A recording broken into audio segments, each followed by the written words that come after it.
audio jungle.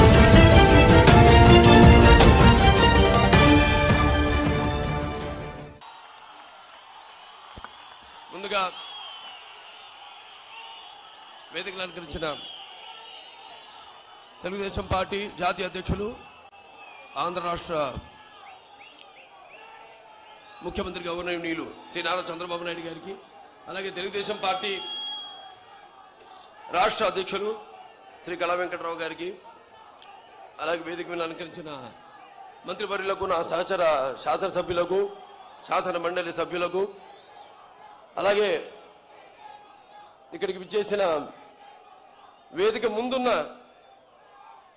Telugu Desam party నాయకులకు, కార్యకర్తలకు, మొత్తం తిరుపతి పట్టణంతో పాటు పలు ప్రాంతాల నుంచి తెలుగుదేశం అంతా, ఆంధ్ర రాష్ట్రం అంతా పరుచుకున్న తెలుగు పచ్చదనం ఇక్కడ ప్రోవి పడినట్లు, అలాగే ఈ యొక్క పవిత్రమైన సభాస్థలాన్ని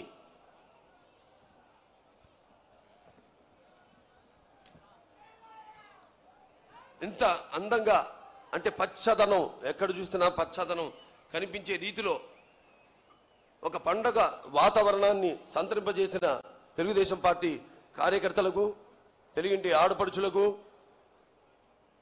చెట్టి తమ్ముళ్లకు, చిన్నారి చిరంజీవులకు, నా అలాగే పాత్రికేయులకు అందరికీ నా శుభాశ్రీ సంప్రోక్షణం తెలియజేసుకుంటూ, ముందుగా ఓం నమో వెంకటేశాయ, కళ్యాణాద్భుత గాత్రాయ కామితార్థ ప్రధాయనే శ్రీమద్ వెంకటనాథాయ శ్రీనివాసాయ నమః. ఇటువంటి పవిత్రమైన పుణ్యక్షేత్రంలో ఎటువంటి పండగ అంటే మనం గుర్తు తెచ్చుకోవాల్సింది మన ముఖ్యమంత్రి వర్యులు గౌరవనీయులు శ్రీ నారా చంద్రబాబు నాయుడు గారు. ఆయన 68వ ఏట అక్కడ విజయవాడలో ధర్మ పోరాట దీక్ష, అంటే మన రాష్ట్రం యొక్క హక్కుల కోసం, కేంద్ర ప్రభుత్వం ఇచ్చిన వాగ్దానాల్ని సాధించడం కోసం వాళ్ళు చేసిన నయవంచన, వాళ్ళు చేస్తున్న కుట్ర రాజకీయం. అందుకే దీనికి కూడా సరైన సభకు మంచి పేరు పెట్టారు, కుట్ర రాజకీయం, నమ్మక ద్రోహం కుట్ర రాజకీయం మీద ధర్మ పోరాటం అని. నేను ఆడానే చెప్పాను, హిందీలో కూడా 2-3 మాటలు చెప్పాను. దాని అర్థం ఇదే ఆ రోజు నేను చెప్పింది. మళ్ళీ నేను మంచి ఘాటుగానే ఇవ్వడం జరిగింది ఆ రోజు. ఒకటే చెప్తున్నాను, ఇదందరి ఆంధ్రుల యొక్క, మన తెలుగు వారి యొక్క ఆత్మ గౌరవానికి సంబంధించిన విషయం. ఆనాడు మన గతంలో చూసుకుంటే 2014లో ఫిబ్రవరి 18న అక్కడ పార్లమెంట్లో అశాస్త్రీయంగా ఆనాడు పార్లమెంట్ తలుపులు మూసి విద్యుత్తుని కట్ చేసి, అలాగే అక్కడ సభ కూడా సరిగా నడవని పరిస్థితుల్లో ఆనాడు ఈ యొక్క రాష్ట్రాన్ని విభజించడం జరిగింది.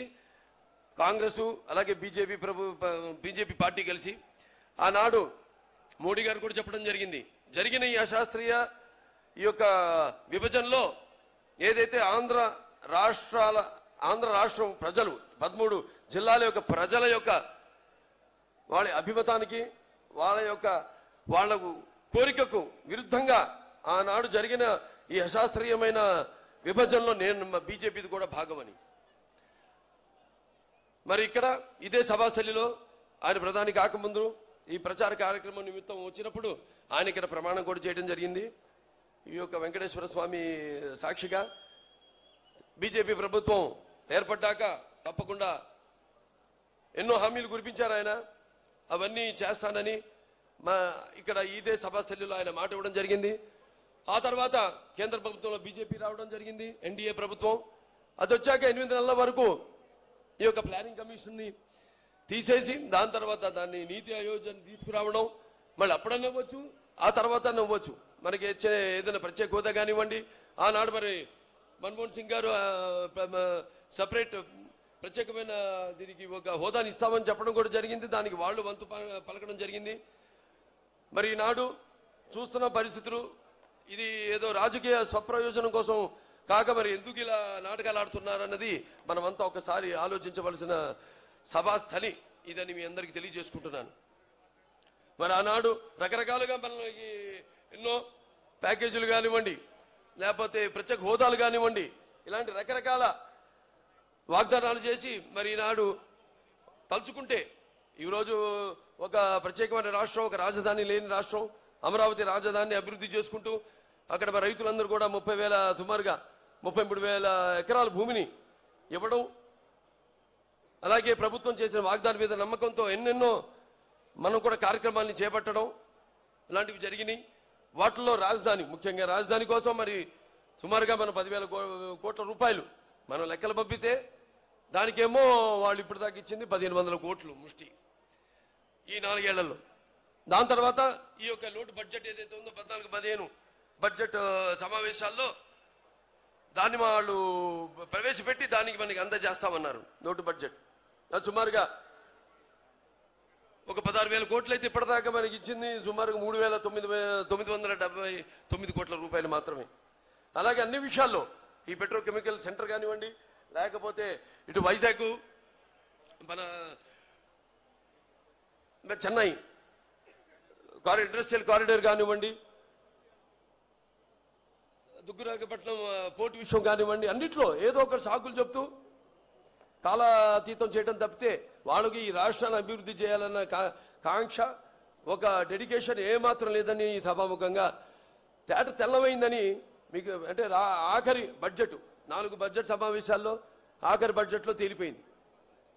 ఇవాళ మనం మరి ఈనాడు ఢిల్లీ గద్దెను డీలా చేసి బాగా ఆకారానికి భీకరంగా కనిపిస్తున్న లోపలంతా డొల్లే దాన్ని మనం అంతా మరొకసారి ఏ స్ఫూర్తి అయితే రామారావు గారు ఆనాడు తెలుగుదేశం పార్టీని స్థాపించి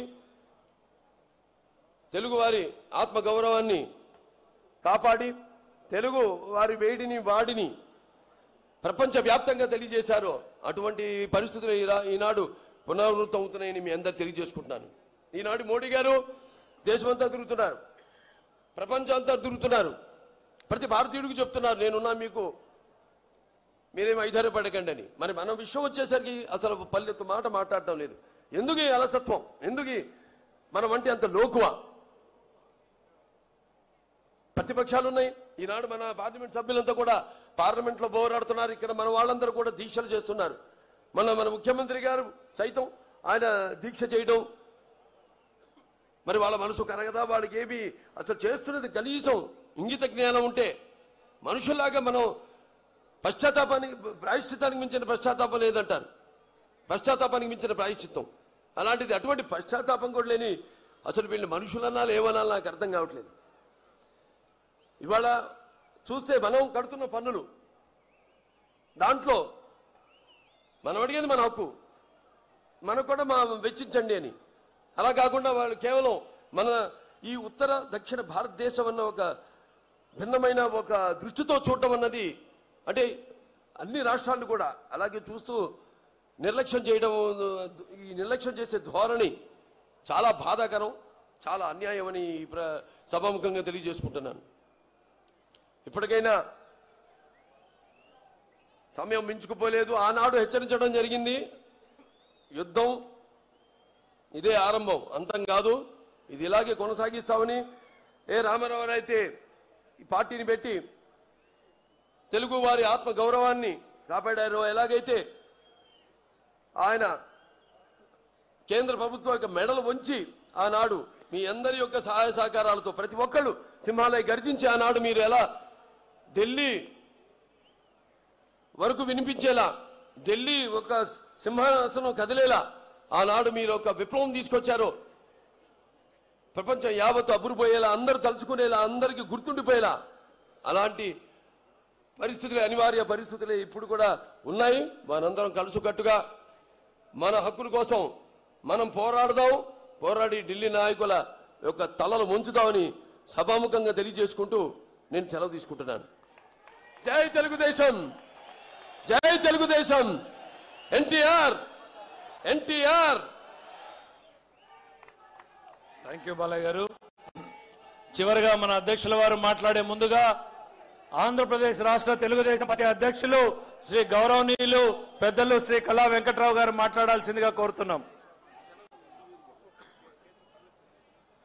వీడియో నచ్చిందా?